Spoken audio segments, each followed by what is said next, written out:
promise of TV cop dramas. What? So I presume everyone's seen that where, you know, you got, if you haven't, here I got a little clip. Let's see if this works out for us. Can't play this file for some reason. All right, imagine a montage of... Do you want to use this?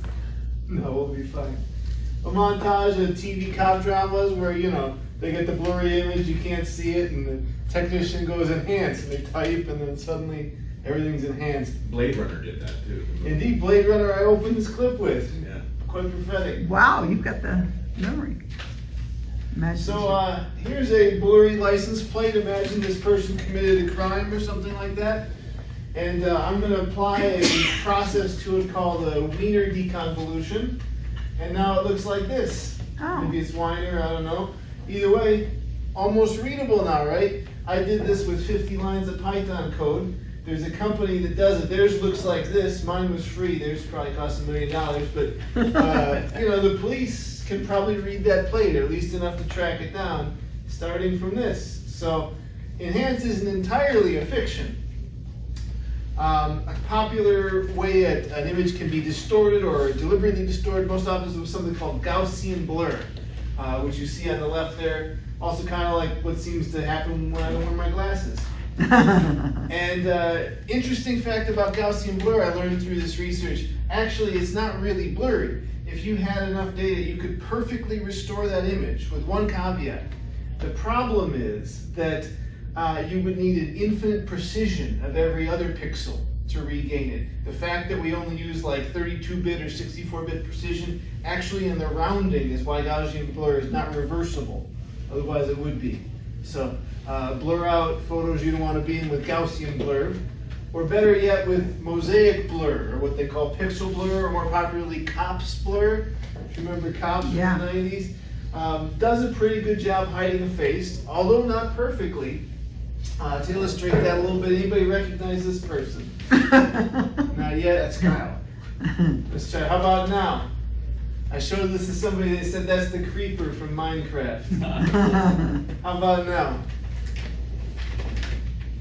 Not yet. Not yet. Got it. Oh, no Oh, way. this is the Mona Lisa? No way. Oh, it is the Mona Lisa. So, as you pixelate it, you're destroying information. Here there are, what would we say, how many, 3 by 4, 12 bits of information. It's a little bit more because there's color to it. But if you store this as a file, it's going to be a very small file because you've literally thrown out most of the information. If you squint at one of those intermediate ones, it helps. Ooh, that's a good tip, yeah. Let's see. Go back. Go back, squint a little bit. Yeah, if you squint at this. Well, that one, it's obviously it's her. Yeah. How about go back a little further? Let's go back here. Like there. Yeah. Because they started saying they recognized it at Yeah, if that. you really squint, you can, just the blurriness of your vision. It kind of does, yeah. Well, we know it. We're looking that for sure, yeah. Yeah, once you get here. So as an aside, there's actually an interesting thing called stenography. You can hide an image in another image, or hide a secret in an image. Basically the way you do it, these two images look about the same, I presume, to most eyes. But in the smallest, least significant bit of precision, they just change if that's how it's represented in the computer. Just use the last digit to store. The image is hardly messed up at all, but you can hide an image that's visually unrecognizable to us, or hide data of any kind in there.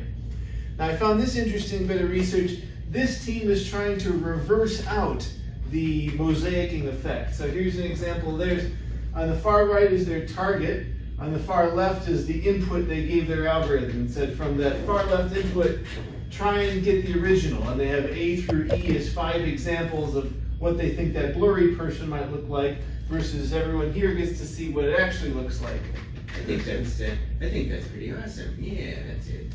Now here, I'm going to do it again now that you know what we're looking at. Different set of people. We're going to start with only the right. This is what's would go as the input. Think if you could see any of these people yet. And for reference, the top one is a famous person. It's possible they're all famous people, but not to me. Here's 5 possible reconstructions. Any guesses? Is that Harry Potter? I mean, David, what's his face? The guy who plays Potter at the top? It's not that guy, Danny Radcliffe? Yeah, Danny Radcliffe. Fred Armisen. Oh. I don't know who that is.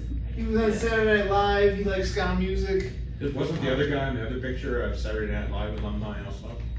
Possibly, I didn't know. The him. guy in the middle. Yeah, that's it. The guy John who's- Lovitz? John I don't Lovitz. think that's. You don't think so? That's why. He would do well in a John Lovitz lookalike context, but I don't think it's John Lovitz. Alright, anyway, so the rest of my talk will be a deep algebraic derivation of these methodologies. Avi's all excited. All that is to say, there are a lot of math geek ways to approach this problem and reconstruct it, from blurry to close to real. There's also the possibility now of AI.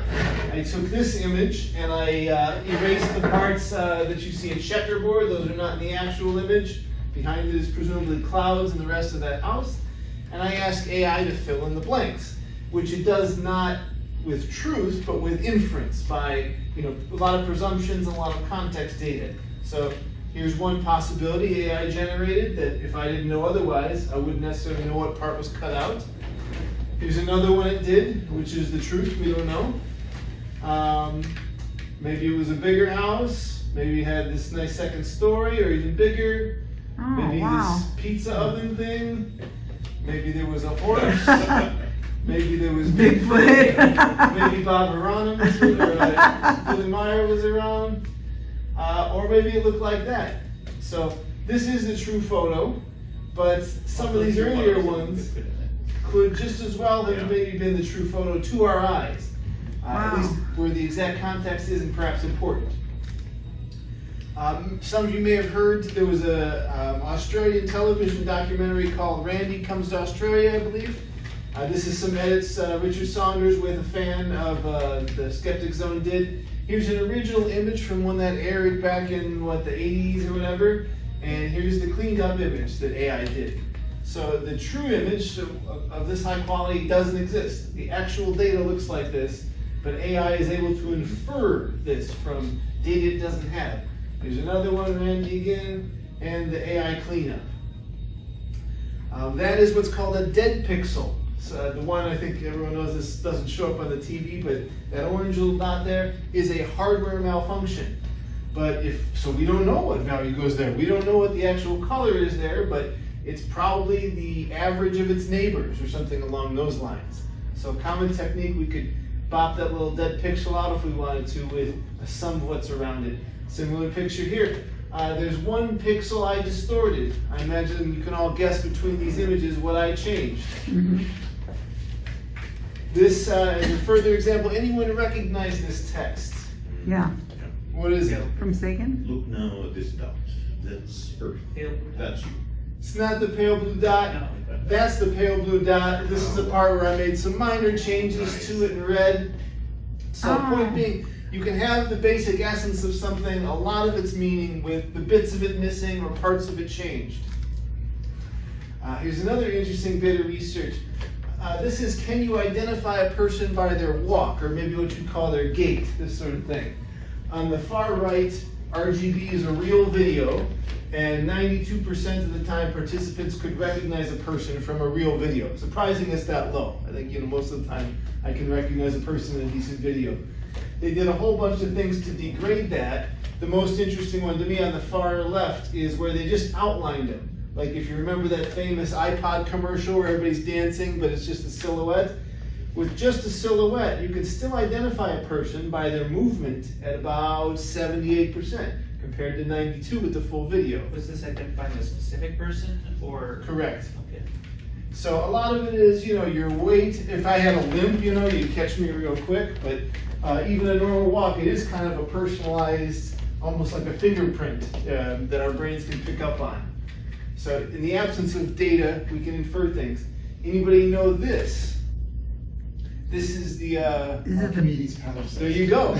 So What is it?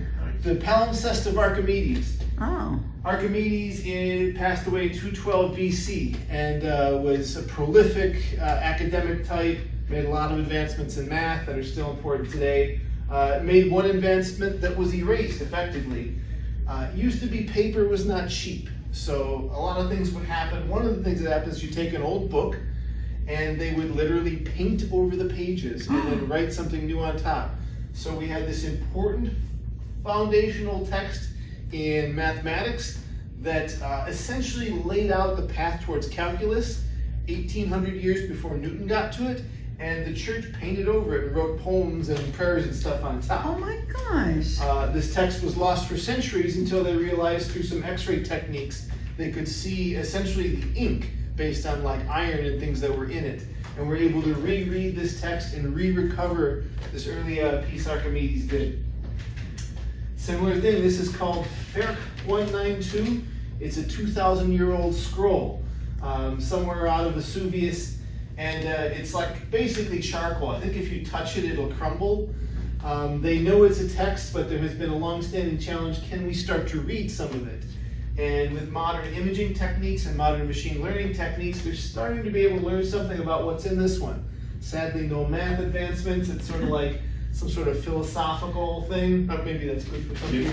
You know, when the the papyri was first discovered in the 19th century, they thought that those were charcoal briquettes, so they would throw them on the fire to warm themselves, and they destroyed hundreds of these scrolls. Oh, Well, who would have the known? tragedy. I mean, nobody would have thought you'd be able to unroll that. I mean, you know, ever. You can't, or I digitally mean, you can't. nobody would have ever thought we'd be at a point where we could It's do like- this. That's, I mean, that's magic. So, we are getting close to certain magazines. Oh, here's one more aside. This is a fun one.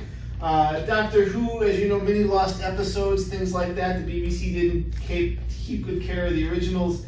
All they had for a long time was this 16mm black and white version.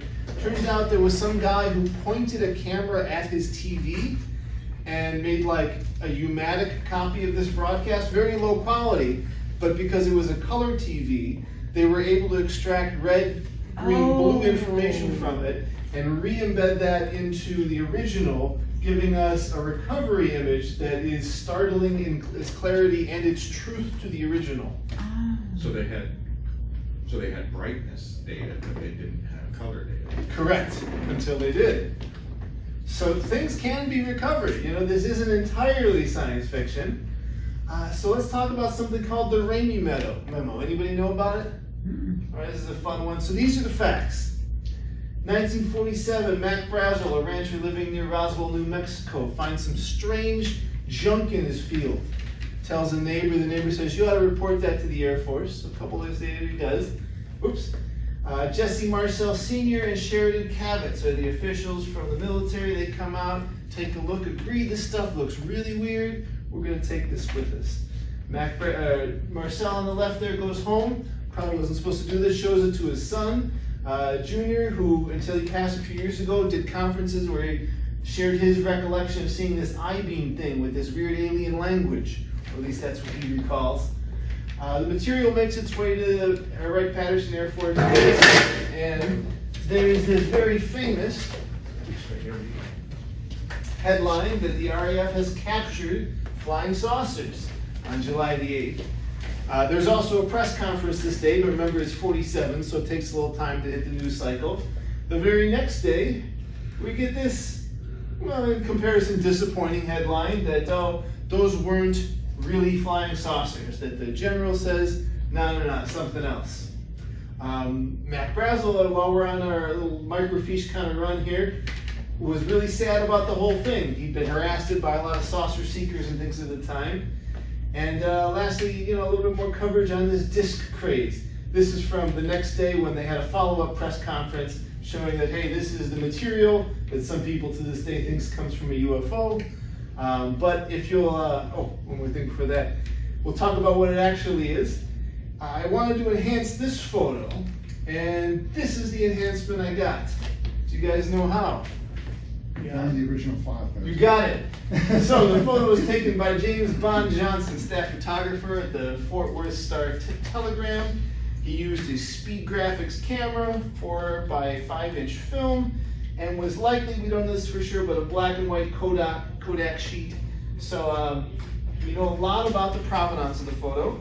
Made its way after that newspaper changed hands and things to the UT Arlington libraries, where they made some higher resolution scans available, including the one that I got back to the original. This is Jesse Marcel Sr. showing the material. There's another good angle. This is General Ramey there. Take a look at that letter in his hand. We're going to come back and talk about that letter in a minute. But this is what some people for a while thought was a UFO. And that's if you believe the official story. The reason there was a little bit of cover-up is because it was actually part of something called Project Mogul, an attempt to spy on the Soviets and see if they were doing nuclear testing. So it was not a weather balloon. It was a complex nuclear measurement device that the military didn't want people to know existed. So now let's go. Here's one more photo from that July 9th press release get-together where we're looking at some otherworldly aluminum foil. Notice right there, I wish I could point, he's holding some sort of letter. It's interesting. Can we enhance that? Ooh, ooh, ooh. Boom, boom, boom, boom. Wow, Let's look turn at it that. around. Let's go in a little bit. What's this Blade Runner shit? What in the Anybody world? read That's this? magic, all right. Anybody read this for me? Oh yeah, of course you can read it. Of stars and, wait, out there. Sure. It's a little I tricky. can We got a see- small you screen could, here. You could kind of, if you, you can So, sort of see a it. couple of researchers have gone into this. That's the, like I said, the high resolution UTA scan. One, David Rudiak, a researcher, split out these lines, so I guess that's helpful for us. You can read it now, right? I presume. Sorta. No. Well, Some maybe words. this will make it easier. There you go. Now you can read it. I had a little trouble with this. Let's try and maybe enhance over here. So late today, honestly, I don't see it, but I have a long history of a problem with this. Do you guys know this photo? I couldn't see it either. This is from the JFK, day of the JFK assassination. We're going to enhance right there. Blow that up. This is the famous, what they call the badge man. The not, if you don't believe the official story. This is the true killer of our president, John F. Kennedy. And still kind of hard to see. Luckily, some people have colorized it, so maybe this one will help. There you can clearly see. And he's got a friend with him too. I didn't know. What? But, I can't see any. Oh, so that's the sorta. badge Is man. that a little puff of smoke there? That's what He's having a That's, cigarette. that's the assumption. They caught him in the act of firing, and that is the puff of smoke from Oh. his rifle. So- Actually, if I thought that was Kirk and McCoy. Oh, yeah. maybe case not particularly close then. I'm never good at seeing these. You guys know this one? Can you see what this It's is? supposed to be Bigfoot? No, that's Bigfoot. Oh. This is Dogman. I can't see it. It's probably me. I've never been able to see these things. Oh, yeah. So there's been a history of people studying it, starting obviously from the true believer point of view. Kevin Randall's kind of a UFO guy, but like 1 foot in the skeptical world has looked at this and found that there isn't a whole lot to it. We'll actually come back to him. Dave Rudiak is the big guy who really got this kicked off, but there was also a recent book by another David Jones, who thinks he has some transcriptions as well. So in Dave Rudiak's work, a lot of what stands out is these phrases: victims of the wreck, disc in the wreckage, and apparently weather balloons in his transcription has quotes around it, as if to imply that's our cover story, So part of his evidence as well. And Dave Rudiak believes that this Ramey Memo is the best evidence of the cover-up at Roswell. Which doesn't say a lot about the evidence for Roswell in my mind, but okay. Kevin Randall, I mentioned, did a couple of papers. I'm going to skip this one. This is the interesting one. They got 196 adults, and they showed them that messy thing I showed you a while ago, and they told half the people this is about a UFO crash, and they told half the people this is about a secret nuclear program. Now, can you go and figure out what the words are? And based on what they told the people, heavily influenced what they thought the words were, and how they filled in the blanks for what they could read. So, the context you're given, the Expectation. exactly, the expectations, the things around the mystery will shape your vision of what the real mystery is. Interesting. Oops. So, this is that other recent book. Out of what he believes are 78 words, and I probably agree with that. There's probably 70-something visible words. He thinks he's cracked 66 of them. Instead of being about wrecks and discs and things, he's caught Fort Worth and wreck again, but weather balloon and seeing things I don't see in this data. But what are the facts? It's a true photo. We know its full provenance, who took it, how they took it, where it got where it is. We have the scan. The scan is so good, if you zoom in, you see the film grain of the film. We are at the limit of what the medium can allow. You know, if you think of like a megapixel, 1 megapixel, 2 megapixel, that kind of thing, it's how many dots you have across. Film isn't dots, it's, you know, a material, but there comes a point when it's almost atomic in how it's captured the light. So the scans we have are the digital equivalent of the best recreation of that film. It's a real thing, but it could be anything. It could be a memo from the president saying cover up aliens. It could be a newsfeed teletype. It could be a Perry Como fan letter. We don't know what he was holding. Possible ways this could go. It seems to me, even though I can't read those words, I don't think those words are readable. Maybe you could say this word has 4 letters and the next word has 3, and we could have some combinatorial approach of what valid English sentences could fill this counts of sentences, or maybe if we FOIA'd some original document, it turns out that's his, you know, grocery list, and we compare grocery list to blurry grocery list, we could validate that. But the real interesting question, can AI take this further? I don't see a real possibility for that. Primary reason why goes back all the way to Alan Turing's seminal paper about artificial intelligence, and at the time what he thought were objections to why AI might not exist. The one I'm going to highlight, he called Lady Lovelace's objection. Other people call it the programming objection. So to quote Turing, the analytical engine, that was his word for computer, it has no pretensions to originate anything. It can do whatever we know how to order it to perform. Which kind of maybe made sense in the 40s, but we know that to be false today. Computers are better at Go, chess, and lots of things, just superhuman in their abilities to do those things. And making up horses and pictures. Absolutely. So we know it's the case that a computer can do things beyond what a human puts into it, but could they read a seemingly unreadable image?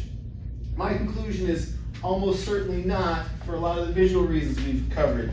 As you reduce what's available, you go from high probability to a low probability of being able to interpret things. When you blur them so significantly the original is lost, or when you have a blank that you want to fill in, and there's no context or expectation to help, or anything beyond expectation to help us fill in that gap, you're filling in with make-believe. You're generating new information that wasn't there before. And it's the original information we're after, which it does not seem to have that content in objects like late today. So I think people who are looking at all this kind of stuff, it's bits and blurs. You know, we can count on, you know, a couple of hands how many bits of information are there, and everything else is sort of pareidolia and reading between the lines, at least in the case of trying to recover something like the Ramey Memo. The techniques that are around are powerful, even the old-fashioned ones. We read that license plate. That's a real thing. That wasn't science fiction. But we also couldn't de-blur, you know, the Mona Lisa quite easily. So while AI and these numerical techniques offer us a lot of power and interesting opportunities, it's not a magic wand that's going to suddenly let us read something that is, in this case, unreadable, I think. Thank you. Oh, wow. All right, questions? Yeah, the difference with the scrolls is that the ink was there. I mean, the ink was still in the form of characters, we just couldn't visually see it. Right, yeah. There's more physicality to that artifact. That gives us that's a good example, yeah. Yeah. So I'm starting to see a lot more photographs that, I mean, it's like we're in Harry Potter world where the pictures move. Like they'll take an old photo and then they can change it so that they're waving or smiling or blowing a kiss or whatever. And it's just like magic. I mean, you're looking at that and it's fine, you're looking at it and you see the image do this. You know what I'm talking about, right? Where they change, make it into a video. But I mean, if I'm looking at an old photo of somebody, I have no idea who it is, it looks really cool. But if it's your own father in his military uniform or whatever, it looks fake because like they start to smile and you're like, that's not how he smiled. That doesn't look like his teeth or any of that, you know, or and it's fascinating. But what's going on with that? How are they taking video? And I don't know, I have no idea. So It just sounds like magic to me. What I are don't they know. doing and why does it look uncanny? Are kind of two questions. So what are they doing is filling in the blanks. They're generating those movements, that smile from like an average of all people, all videos ever seen. And that's why it's off to you when you know the person. If it's a random person, you're like, oh wow, cool, there's this person from the 50s in this sepia tone photo. But when you know them, you're like, that's not their smile, that's not their mannerisms, it's because that information isn't in the photo. The machine can only work with what it has, so while it can spin quite a tale of, maybe your relative could become an action movie star, because they've got enough from one Right. photo to put them in, it doesn't mean they're gonna do the action movie star stuff and anything realistic, because that's all inferred from other places.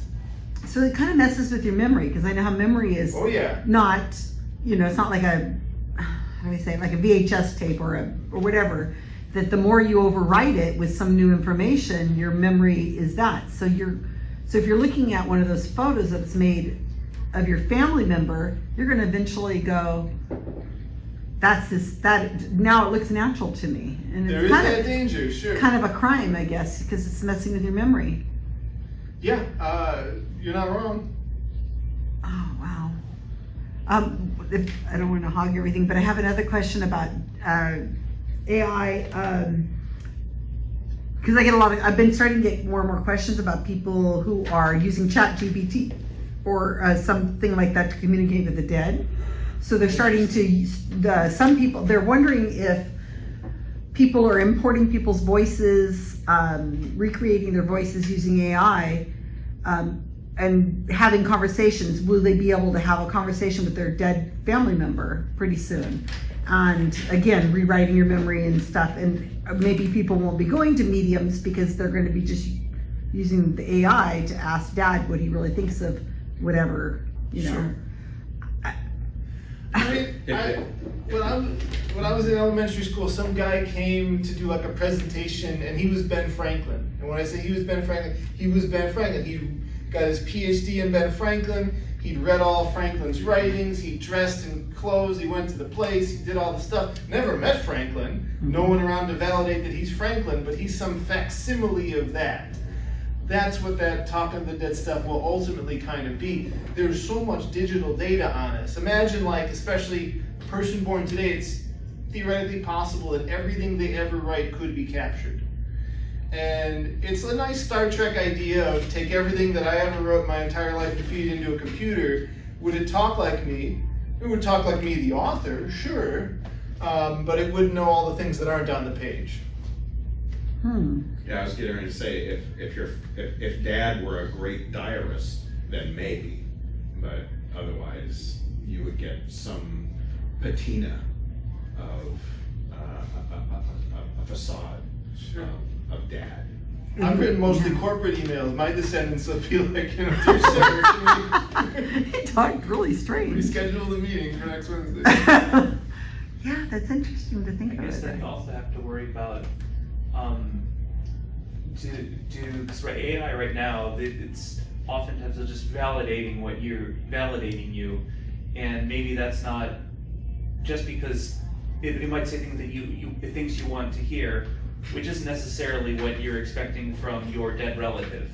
Sure. New York Times did a deep dive on that recently and found that if you have several people who interacted with the chatbot, if they already had a propensity for self-delusion and fantastical thinking, the AI chatbot would often reinforce that rather than trying to gainsay it. And it led to some real problems. That people got divorces and believed even more deeply in conspiracy theories. I remember reading that, yeah. I just want to say, you're the third person today out of all the short talks we've done has invoked Richard Saunders in some way. Yeah, I was noticing that too. Good job, Richard, you're here with us. Thank you. The AI voice, I just want to mention really quick, like again on the Richard Saunders podcast, The Skeptic Zone, Adrian has enough audio out there of her voice that she used AI to do a segment on the show where she's talking and then she stops talking, and she does and puts in the AI voice, and people couldn't tell the difference. Sure. It's just amazing. Do you think we're living in a time of magic? I mean, the things we never would have ever have in the conceived Arthur of C. when we were Clarke young. sense, sure. This is just Dark fantastic. Yeah. I mean, think of what a photograph was 150 years ago. You mean I can see my dead, relative? Yeah, later. Anytime I want, Or even motion pictures. Or, Right. I mean, I can't even believe it. It's what we're doing now. Anyway, great talk. Thank you. Kyle.